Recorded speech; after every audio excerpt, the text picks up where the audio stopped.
My name is Michael Rees. I'm a program manager in the big data team owning the USQL language. And I'm going to present today a couple of scenarios that many of which I've actually not presented before. So you're kind of the first people that get to see some of the code here.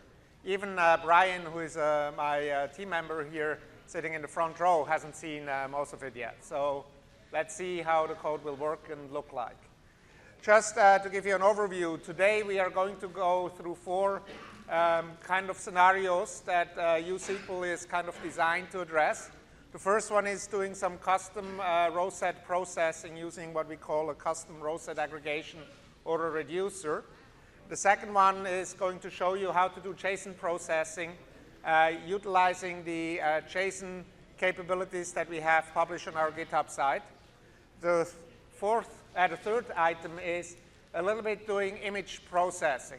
Not the super cool sentiment analysis image processing thing that you might have seen in the keynote, but kind of a little bit more down to earth using standard feature extractions, EXIF data extractions, thumbnail creation type stuff.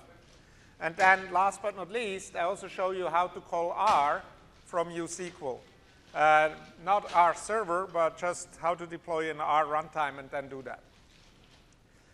This is going to be pretty like diving into the deep end of the pool. So if you want to have an introduction to USQL and you have missed yesterday's presentation, please go and watch the video or the recording or come and join the Ignite conference where I basically give a longer version of that presentation on Thursday.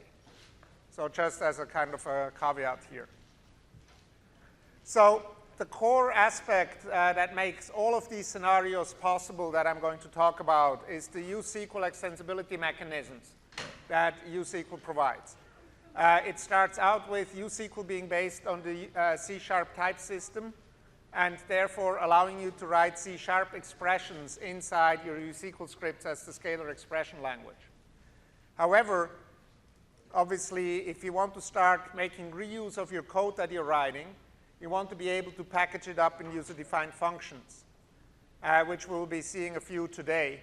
And then also, once you want to do more complex processing, where you want to go over multiple rows, if you want to produce more rows or reduce to less rows, but your logic is predicated upon making use of some either existing or freshly written code, then you have to use what we call user-defined operator framework, or UDOs. And that's going to be a big part of today's presentation. So what are UDOs? UDOs are either the ability for you to write schematizers yourself that take a file and make row sets out of the file content. Or going the other way, taking a row set and producing a file format that might not be the standard CSV format that we support. Then you have the ability to use user-defined processes, which take one row and produce 1, 0, or 1 row. And you have the ability there to either do things that just pass through columns or that transform columns into something else. And we'll talk more into like when this is advantageous over, for example, user-defined functions.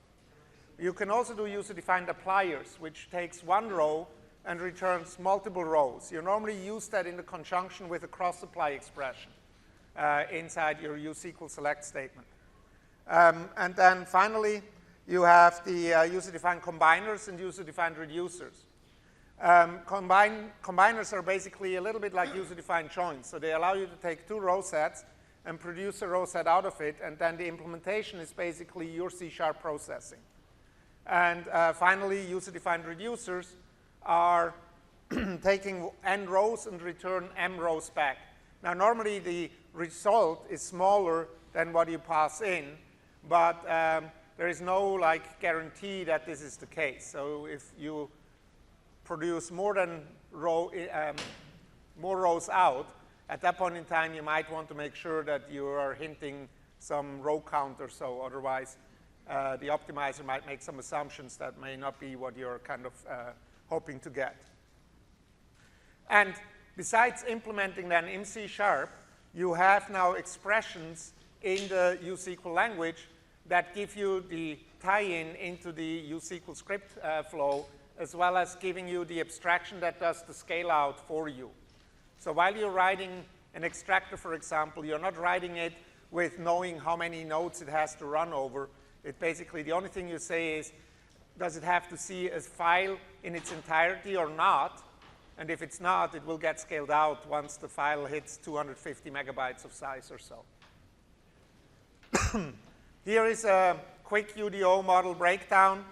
You don't have to necessarily read the details on the code here. You will see that later when we go through code as well. But just to kind of give you the category, kind of the items that you have to work through. So the first thing is you mark a UDO. The way that you mark it is that you implement an interface, for example, an iExtractor interface. In addition, you can put attributes at the top. Secondly, you parameterize the UDO. So you can use a class initializer that then basically is being used to parameterize it, and you can put some private global class variables in so that you can keep state between the initialization and the actual application. Then you have the UDO signature, which is specific. So an extractor, obviously, you override the extract that returns a set of rows and takes an unstructured reader in, as well as an updatable output row. And then it's basically an accumulator that accumulates the output rows as you process row by row. And then finally, you have your UDO-specific processing pattern, which you are implementing then basically your custom logic in. So it's a fairly easy extensibility model, and it's kind of repeated for each one of the UDOs, obviously specific to the UDO's semantic.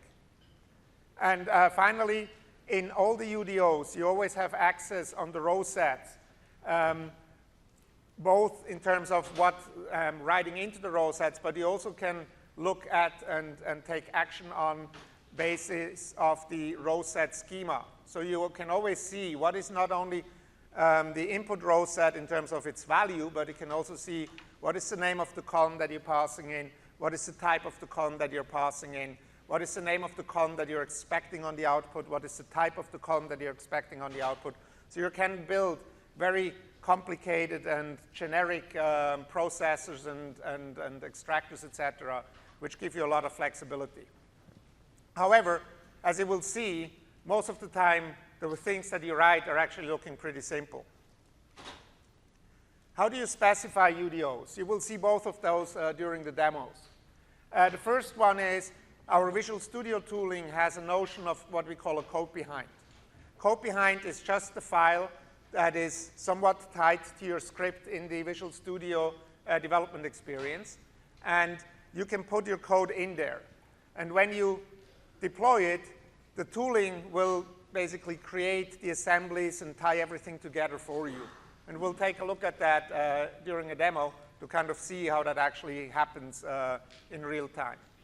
The second one is that you can actually create a class project inside your solution. There is a class project for USQL. Don't just take a C# project. It has to be a class project for USQL so that you get all the dependencies done, the kind of pre-defined using statements, as well as that you get the right-click ability to register it as an assembly inside the data lake. So, and once you do that, you will have to go over and do an explicit reference inside your USQL script after you register the C# class project yourself inside the data lake. I will talk about that too during the demos. The main reason why you might want to do it, splitting it like this, is that you want to share the assembly with others. So the kind of code behind is good for ad hoc playing around with it, and only you are kind of using it, and you want to have just the solution together. Or if you want to deploy this into the store and other people want to use it inside your organization, then basically doing it this way is a better way of doing it. So you will see a lot of C# code in the demos. However, you can use any .NET language in theory. So you can use, for example, IronPython or what is a favorite one of some people. I think there was something called F# that we got a lot of feedback on at some point.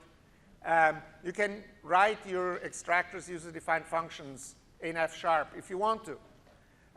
However, these languages are not first class in tooling, so you have to do a little bit more than that. You have still to use the USQL specific .NET libraries. You have to include them into your project. You still have to implement those interfaces. Only now you implement them in these other .NET languages. And then you have to compile the DLL. You have to upload the DLL into the Azure Data Lake store yourself, and then have to write a short script to kind of register the DLL out of the data lake. And we'll see that as well, how that's being done, how to write those scripts. So in terms of managing assemblies in the script, you create assembly statement. We'll see those going forward. You can also include additional resource files. We'll make use of that as well. So we'll see that. And then once you use them in a script, which is a separate step, so you only have to register it once. And then once it's registered, you can reuse it as you go along over your time, writing new scripts. So you only have to register it once and not in every script. I've seen some people do that they do it in every script because the demo script that they have seen was doing it in the same script. And that's not the best practice here.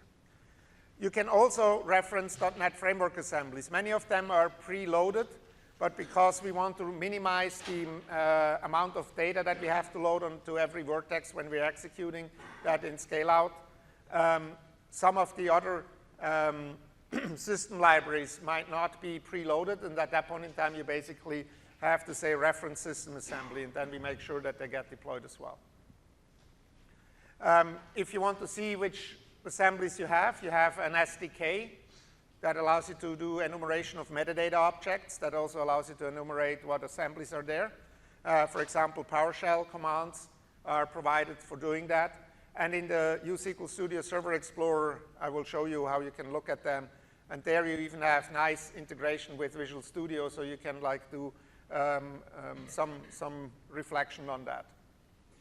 And then if you are finished using an assembly and don't want to use it anymore, you can drop it as well. And Visual Studio will be very easy to do that. Now, once you register your assembly, all your namespaces will become available inside your USQL statement. And some of these namespaces might be like like Microsoft.samples.analytics, formats.json, etc. And after a while, you get like your hands get tired. So we're giving you a using statement that is similar to the using statement in C#, except for that it's uppercased using, and that gives you the ability to basically short form your class names and your namespace names. So now let's look at some code. Enough talking here. The first example that I do is basically showing you how I can use USQL as extensibility to do something that is called overlapping range aggregation. The use case here is that maybe a bunch of users interact with a service, and you kind of, among other things, log when they start interacting and when they stop interacting. And maybe some of these users might use different sessions to interact with the service, so they get overlapping interactions. And so what I want to do is I want to merge that into the longest contiguous overlapping interaction sessions for each of the users. So in this example, if you look at the person ABC, the person ABC basically does from 5 a.m. to 6 a.m., but then from 8 a.m. up until basically, 2 p.m., or from 7 a.m. to 2 p.m., but in overlapping sessions. So there are many of them in the input. So how do I do that? One way of doing that is that you order the data, and then you basically go through the data and find the overlapping, like as long as they are overlapping, you're kind of adding to them, and you output once you don't see a next overlapping item. So that's kind of what the aggregation would do. So, but the important aspect there is that you need to order the data first, and we don't have what we call ordered aggregation in the user-defined aggregator space, but we can do this with what we call a reducer. The link that you see here at the bottom is a link that takes you through the blog post that actually talks you through that example in a lot of detail. So let me go and switch over to the code first and show you the code in Visual Studio.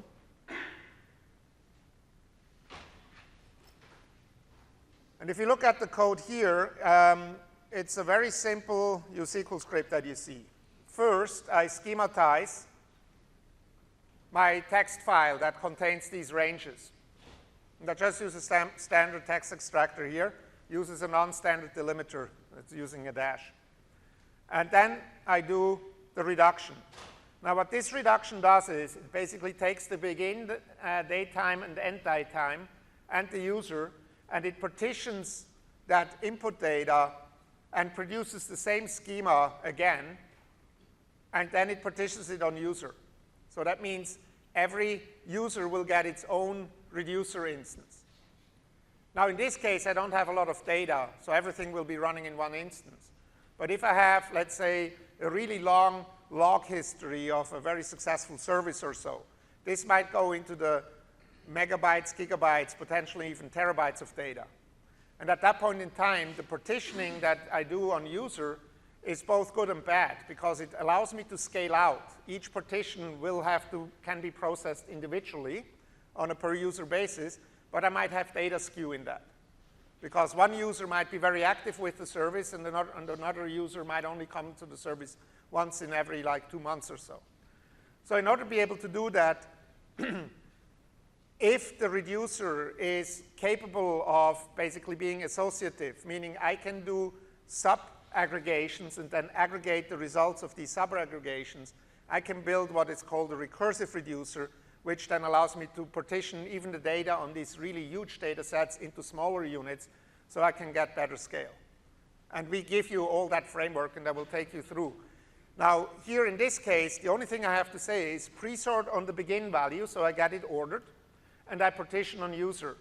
And then the produce section just tells me what is the output schema. Because it's a recursive reducer, it has to be the same as the input, obviously. And then I say that the user column, I'm not aggregating on. I'm just passing that through. And this is actually very important because it allows the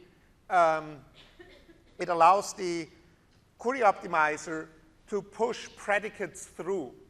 And we'll see that with that currently commented out example down here on line 12, where I say only show me the result for the user ABC.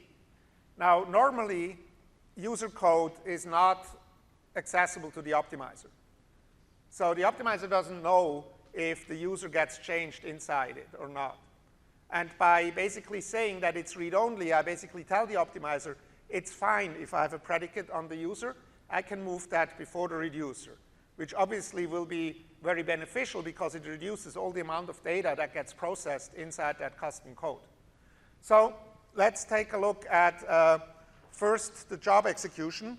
I've already executed it a little bit earlier today. And so this is basically the job execution. Looks very simple.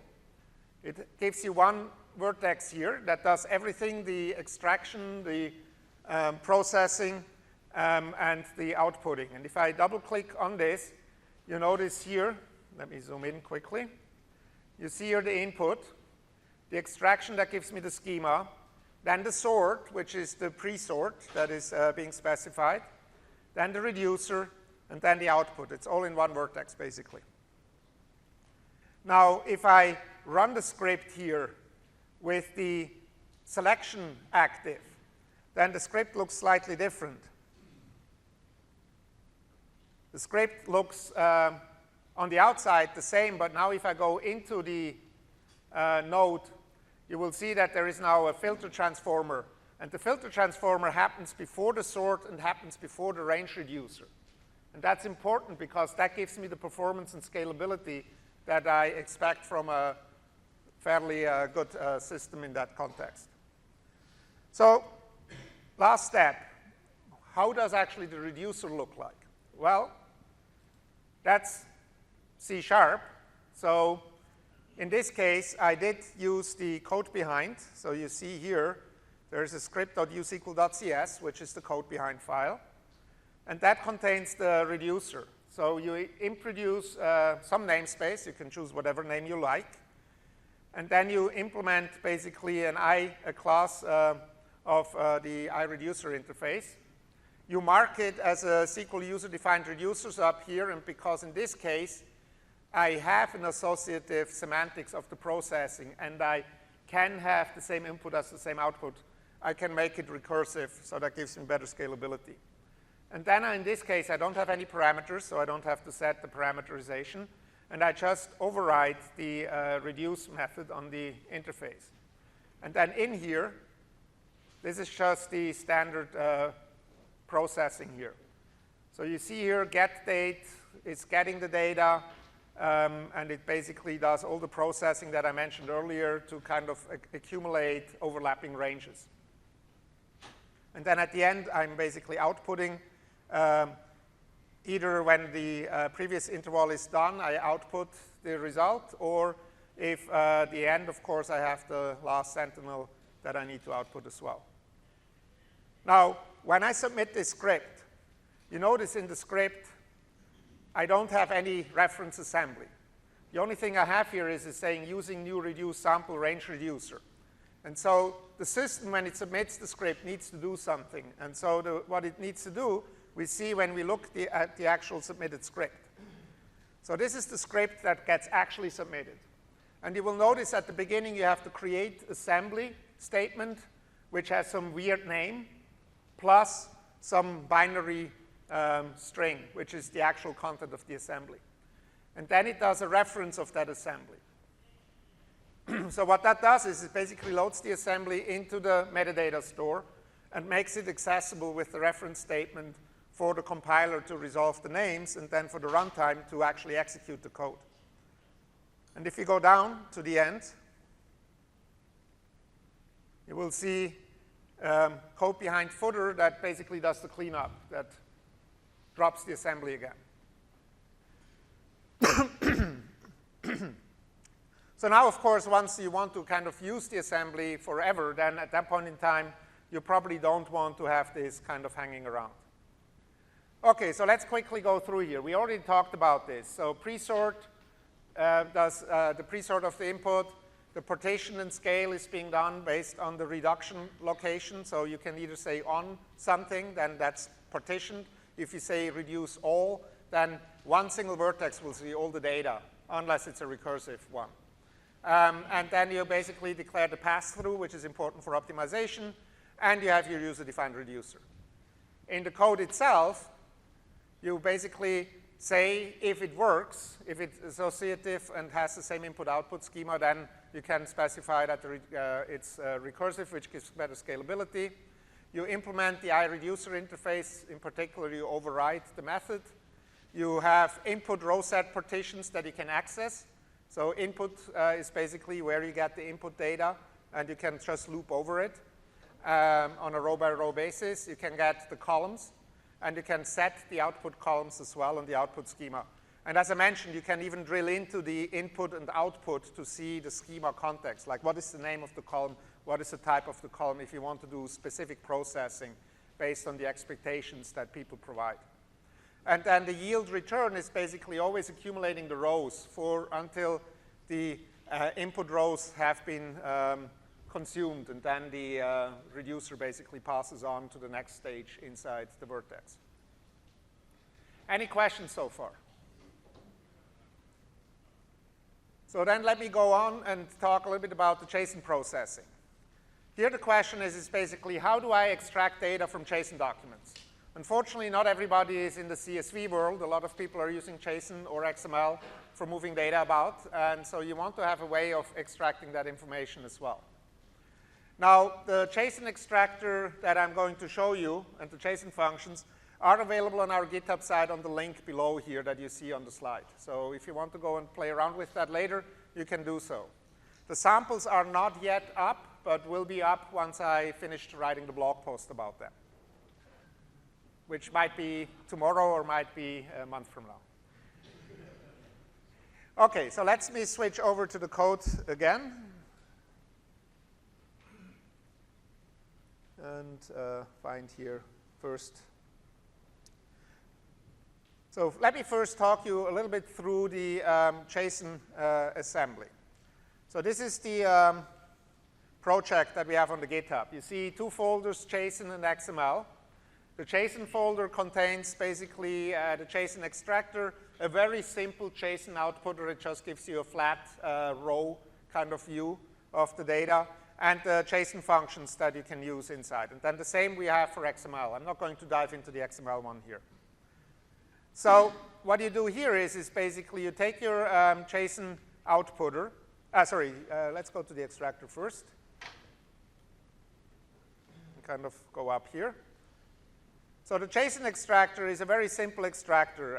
It takes a path that identifies which location inside my JSON document is going to map into a row during the extraction phase. And then you have the optional ability to provide basically local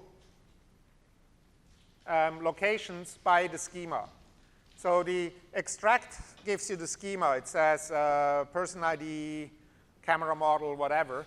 And it basically will then look for that subfield inside that node to see if it can take that out of the node and move it into basically that cell inside the row set.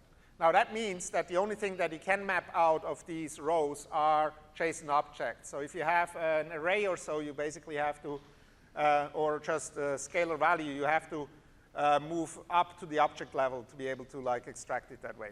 Otherwise, you just use a string on the whole thing and then just use the JSON tuple function that we go and talk about later to get at the values. So if you look at this here, this is just some code. It's using internally the Newtonsoft JSON library. So we are basically just using an existing library that somebody else wrote out in the community to do the JSON processing for us. So let's go and take a look at the examples here. Might be a little bit more interesting than looking at this code. And here's a JSON example. For this example, I have some interesting input data. So the first JSON document here, and again, I'm kind of operating here on small documents, but obviously if you have larger documents, it will work as well.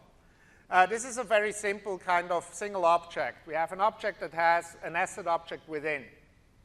So the object itself is a camera object. It has some ID revision information, and then it has the actual camera object inside that tells me about manufacturer, model, type, etc. So a very simple nested structure. How do I extract this? Well, one way of extracting this is to basically go and say, give me the ID, revision, and camera, which are the top-level elements, as string from the extractor. And in this case, I don't give a path, so I'm basically taking it from the top of the document. But now this camera, of course, is again a JSON document. So how do I get at the properties on that JSON document? Well, I can go and use the JSON function JSON tuple. Now, the JSON tuple function is interesting. It gives me, if I don't provide any path arguments, it will give me all the sub-elements of that object as key value pairs. Or if it's an array, it will give me a key value pair of position and value. So it basically gives me the ability to fully decompose the JSON structure at the next level. Now in this case, since I only have one camera kind of object and I don't have multiple camera objects, I can do that with an inline in the select statement. If I have multiple of those, I should then basically use a cross-apply so I can apply it against every row. If I go down here, then once I have the map, I then can basically just use the standard map lookup to basically give me the values out of the result. So let me run this quickly locally here. I'm running this on my local cluster or on my local machine here. Runs a little bit quicker.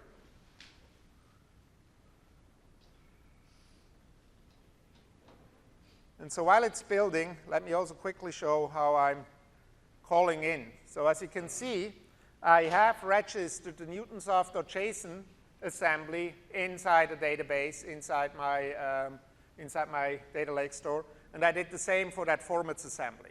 So basically, you download them and you register them. There's a blog post out that explains how we do that. This is now local run, so it's showing you first the command run. It works, and then you see there are two output files here. So let's look at the, for example, information here. And now that shows you basically all the information that I had flat now inside that JSON document. And you can do that, of course, at scale as well. Now let's look at the next example. This is a little bit more complicated. This example here has some nested arrays. And now I basically go and extract from this nested array. Because I have an array at the top, I can specify a JSON path expression that says, give me the array here. So now I'm basically getting, and I'm only extracting the field 2s out of the array. So if you look here, I have 2 elements in that array. The first one has field 1 and field 2, and the second one has field 2 only. And so if I run this, I would be getting that result back. So let's quickly submit it locally, just to show you that I'm actually doing what I'm promising to do here.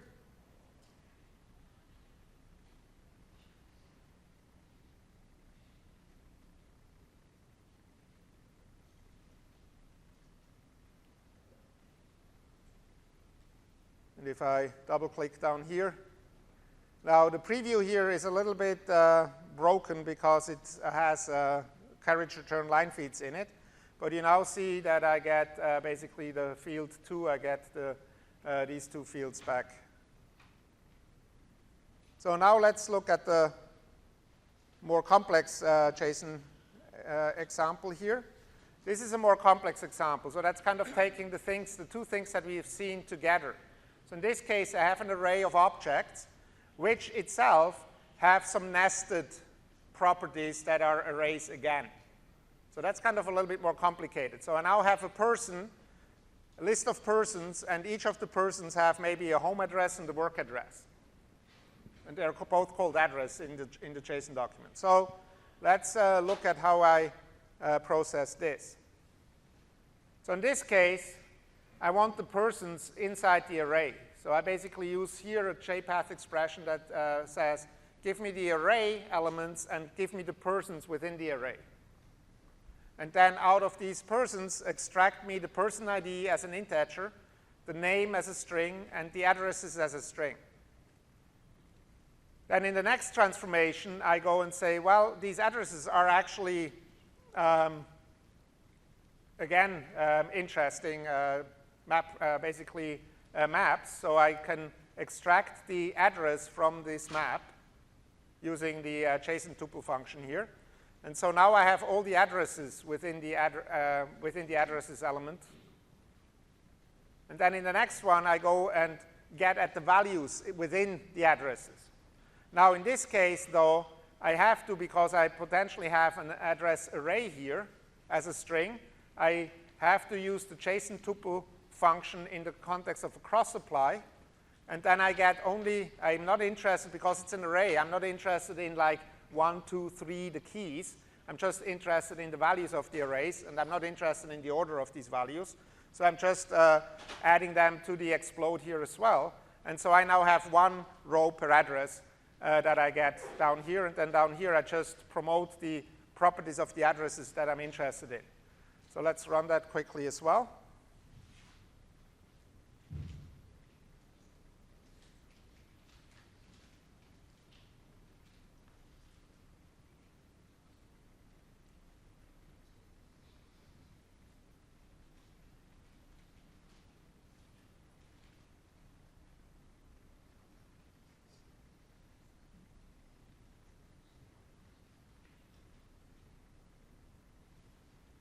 And if I look at the result here, you now see that basically I have 4 rows, 2 rows per each person for each of the addresses. So it's kind of unpivoting that nested structure into the right row set. And then last but not least, you might have cases where you have either multiple JSON documents or you have the need of having one file containing JSON documents, one JSON document per line. Now, in this case, in the first case, you could use file sets that we talked about in my presentation yesterday, so that you can apply the extractor over all the files that satisfy the predicate. And then you have one document inside a file. So you can do this in this case here. So you do an extract over this using the JSON extractor here. And then you drill into, for example, the message object. What this thing here does, for example, here I provide an additional JSON path expression that says, no, don't give me just the key value pairs of the top level objects. Give me the key value pairs of every object nested within that subtree. And then I can use the path expressions as part of my key on the map to extract the properties, for example, the sub-properties that I have here. And then the second example is if I actually have more than one JSON document inside a file, assuming there is no carriage return line feed inside the JSON document, I can just use the standard extractor to get one line per JSON document. That will be limited to 128 kilobytes because string data type sizes are currently 128 kilobytes. And then I can just use the JSON function tuple to kind of do the same extraction that I did before. So this is kind of showing you a little bit kind of what you can do with the JSON processing here. It's a very powerful, very simple kind of library that you can do a lot of stuff with. The way that you do it is basically you have this Newtonsoft JSON library that exists out there. We didn't touch it except for we copied it over and loaded it into the data lake, plus our analytic sample formats library that we have on the GitHub side. If you have single JSON documents, use the JSON extractor. If you have multiple JSON documents, either first do not allow carriage return line feed inside your JSON. Use the built-in text extractor to extract, or build your own extractor based on the extractor that we have in the GitHub side. Now, one caveat with the GitHub extractor is that we are currently loading the full JSON document into main memory. So we are kind of using the DOM approach in that sense. Now, that works with JSON documents of a few hundred kilobyte size. But if you have megabytes or even gigabyte-sized JSON documents, at that point in time, you're going to explode the memory. And then you probably will have to write your own JSON extractor that is using the JSON reader interface. We're actually having somebody, I think, that is currently working on that to contribute back to the community. So maybe in a month or so, that will be available as well. I think I went over this already. So just for people that want to kind of go through the slide at their own pace again, it's kind of telling you exactly how we are basically processing that one step at a time inside your uSQL script. Now let's go to the next sample. The next sample is image processing. So let's assume you have a couple of pictures and you want to find out, let's assume for now they're all in JPEG. You want to extract some of the EXIF properties out of and maybe make a thumbnail out of the picture. So you can kind of build an inventory of the pictures that you're operating on. So if we do this, let me go and show you the app here. So obviously you saw the pictures, some cars pictures that I took somewhere. And what we are doing here is now basically as a first step, we also register our assembly. Now here you see the assembly registration if I have uploaded the assembly file up into the Azure Data Lake myself. This is the script that you basically submit. Not very difficult. You declare, you get the string and where it is, and you create an assembly from that location. Now, the first example I want to show you is in this script, I have an extractor that basically goes and extracts both the image data up to 4 megabytes in size, plus the format information from this file pattern. And then what I do in the next step is I apply a user-defined function on the image data to get the different image properties out, like copyright, equipment make, etc. And I only do that for images where I have a JPEG format specified.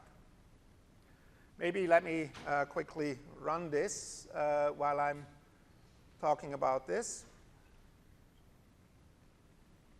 And then I output this into the image property CSV file. I'm again currently running that locally, so we don't have to wait as long. And then secondly, I'm doing the same extraction here only for a gt4.jpg file.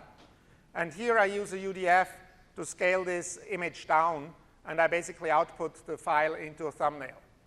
Now, this looks pretty usable. However, it has a couple of drawbacks. The first drawback it has is that my image data that I extract can only be 4 megabytes in size. Unfortunately, modern cameras, often even JPEGs, are larger than that. And we'll get to that in a minute, how you can handle that. Secondly, if I do a lot of these user-defined functions up here, let's go back here to the, not sure I actually submitted it. Let's see. If you see all these functions here, they all operate on the same image. So they will be loading the image into memory for every invocation. And that's also not very good. So you get a lot of memory pressure by doing that, because now your 4 megabyte image is loaded in 4 instances on each row. So how do you deal with that? Well, the first step is that you can actually do the processing, extracting all the thumbnail and copyrights, etc., using an image processor. So you're creating a UDO that is an image processor. On this one, again, you specify read-only on those columns that are passed through. But you also can specify what the dependencies are. So here you say that image data is used to produce the copyright, equipment make, equipment mobile, description, and thumbnail. What does that mean? Well, if I now have a query on the next statement, such as that I only want to get the name from that image property, at that point in time, because it knows the dependencies, it will actually do a filter way earlier so that I don't even have to move my image data around, which is a huge saving in cost, because I don't have to move around all these big units of documents anymore. So this is another one of those optimizations that our extensibility framework gives you. Now, let's look at the image extraction code quickly. Let me see. The first image extractor is very simple. It operates at the byte level. Now, because we cannot split an image, we tell the extractor that it needs to see one file at a time. So the whole file will be loaded into one vertex regardless of size. And then what we do is we will be taking that and basically do some image magic using system.drawing, and then output the image array as a byte array. So that's a very simple extractor here. Now the image feature, the image processor is a little bit more complicated, but not that more complicated. What it does is basically, down here, it gives me the input of the image data, and now I look for if the output schema is requesting any one of these columns, then I produce them by looking at the image property and put it into the output column. So that gives me actually flexibility. If my processor, my produce statement of the processor, I do not specify, for example, the thumbnail, then the thumbnail will not get created by the processing. So that's a very simple way of having some generic processor. Where are the images staged in this case? Would they have to be loaded up?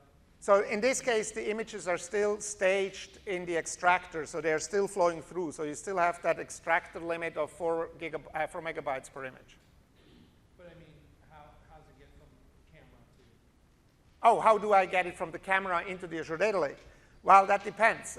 You could, for example, have an event hub stream that gets data from your cameras and loads them into Azure Data Lake storage. You could do that with an image? Yeah, it's just a binary, assuming the payload, I'm not sure what the payload limitations on the event hub is, but theoretically, yes, you can just load data into Azure Data Lake as an image data.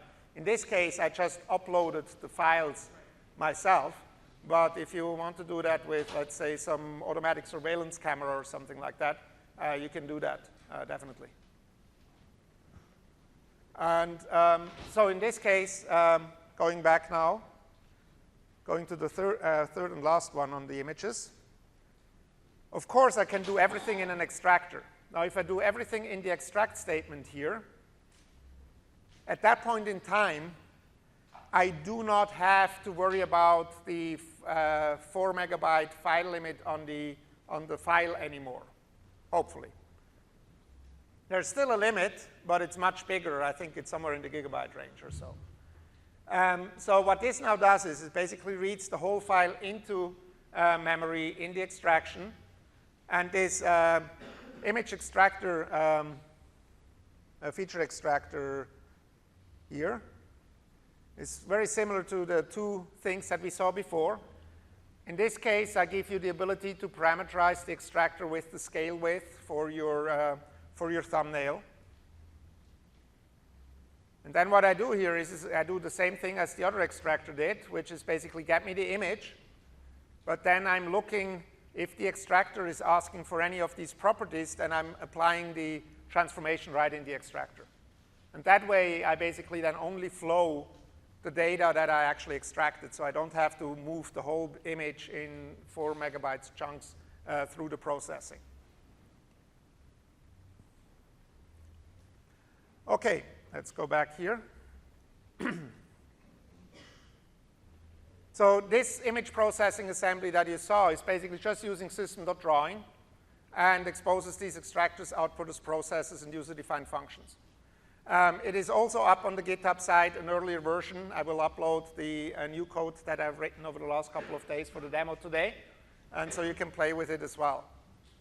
There are some trade-offs as we talked. So the column memory limit of having 4 megabytes per row, actually, and per column as well in the case of byte array, basically will be leading you to either using the image extractor or the feature extractor approach that I just showed. Also, if you have main memory pressure inside a Vertex processor, is normally better than a UDF, but sometimes it's even better to do everything inside the extractor early on. So now to the end, let me quickly show you R processing. And that's kind of a really advanced way of using our extensibility mechanisms. So in this case, what the use case is, I have basically, 10,473 triples, which are probably some 3-dimensional coordinates or so. And what I want to do is I want to calculate the k-mean centroids for a number of centroids that I specify. So in this example here, I say I want to see 4 centroids. And then basically what the output is what you see here, the centroid number and the actual calculated centroid with k-means. Now k-means is going to be calculated using R. So let's take a look at that quickly. Where is my R? So here I start first with registering assemblies, because this is a little bit a more advanced way of using our assembly infrastructure. What I do here is I basically have an R runtime zipped up. So that's the rbin.zip. Now, R obviously uses R data types and all that stuff. And so because I'm in .NET, I need a wrapper around it that gives me interrupt to that R engine. And that is also something that somebody already has written, which is called R.NET. Now, R.NET uses 2 libraries. It has a native library, which is written in native code, C++ probably, plus a C# wrapper. So what I now need to do is, what I do now is I basically register all these 3 files as the R.NET assembly. Now, what that means is if you do Python, for example, you would have to do similar things. You have a Python runtime. You have an interrupt layer that interrupts Python with C#, so that you can call it from within uSQL at the moment. Or if you do JavaScript, the same thing, even JVM if you want to. So that's kind of the pattern that you follow here. And then I have some other utilities that I've written, one of which is the utility that actually does the k-means reducer. So let me show you the script first that I'm running here. What the script does is basically it calls out to these 3 assemblies that I have registered. It has my sample data that I want to cluster. I have my output location here. So what I do here is, and this is just, this extractor here is just a way of showing you how you can build stuff. You don't have to do it this way. What this does is it basically takes each one of the rows out of that CSV file and merges the 3 columns into a single array. That's just one way of moving basically a matrix about in uSQL. You could also still keep it in like 3 columns if you wanted to. Just that your user-defined operator afterwards needs to be able to handle that correspondingly. So now what I do here is I use another reducer, which is my k-means R reducer, where I specify how many centroids I actually want to have. And in this case, because the data is not partitionable, because I don't have a partition key right now, and unfortunately, k-means calculations are not associative, so I can't calculate a k-means and then create the k-means over the k-means and get the same thing as if I would do a k-means over all the data. I now basically have all the data executed inside one vertex. So that's one limitation. But if you have a partitioning key that you can give, for example, you do it for different categories of data, then of course you can scale out again. And then down here, at the end here, I just do some formatting for the output and basically output the k-means. So the uSQL part is very simple. Now in this case, I wrote a wrapper around my R script. So let's take a look at the R script. That's inside the k-means reducer. Here is the k-means reducer. What it does is it first loads the R runtime so that I have it available to do R processing. So I'm kind of jumping over that here. And it does some data massaging to move my row set of arrays into a raw input matrix. And then this is basically where I use R here. So down here, I invoke base engine, R engine evaluate, my R query, which is basically this k-means equals k-means of test data and the centers, and then I return the center. So theoretically, you could write such reducers, functions, whatever, depending on what the semantics of your expression is, and expose that in a library so that people can use it in uSQL. Or you can build even something generic where you're passing this R statement into the UDF or into the reducer or into the processors so that people can write their own R expression in uSQL and call it with these functions.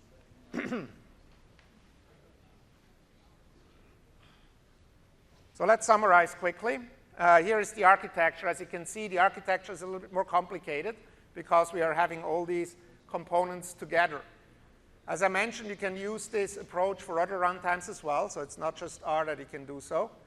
However, there are some limitations. Like in a UDO, you cannot access external resources. So you can't call to an R server living somewhere right now. We are looking into that in a future release to give you more automatic experiences for this.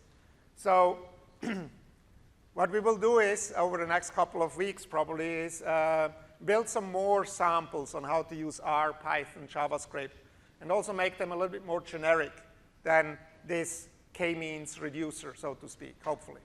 If you have any ideas, feel free. You have seen my tweet address and my email address at the beginning of the presentation. Feel free to contact me and tell me your use case, and I will see if I can get somebody to do it. Or if you want to, you can contribute as well.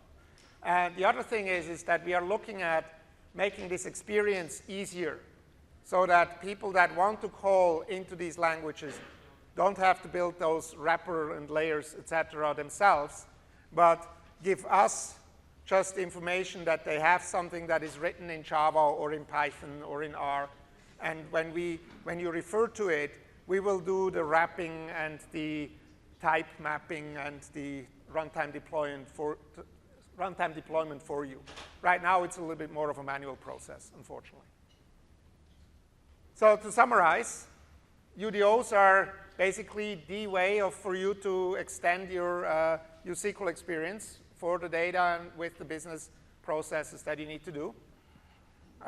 There are some tips around UDOs that you have seen, like read-only clause, required clause, pre-sort on reduce if you want ordered aggregation, cardinality hints if you need to tell the optimizer what it should do. Sometimes it's better to use alternatives. So basically use these UDOs sparingly and only if the other aspects, for example, cannot give you the semantics or cannot give you the performance and memory handling that these UDOs can give. Here are some additional resources. As I mentioned, many of these things are available either inside the blogs or on our GitHub site, which are the first 3 links here. Look at the aka.ms ADL feedback page. That's if you have feature requests, if you want us to have kick-ass R integration, kick-ass Python integration, and so on, go and vote these requests up because that helps us in prioritization on the topics. And thank you again for staying with me a little bit over time. I think there's some evaluation that you need to do, so I'm looking forward to hearing your feedback there.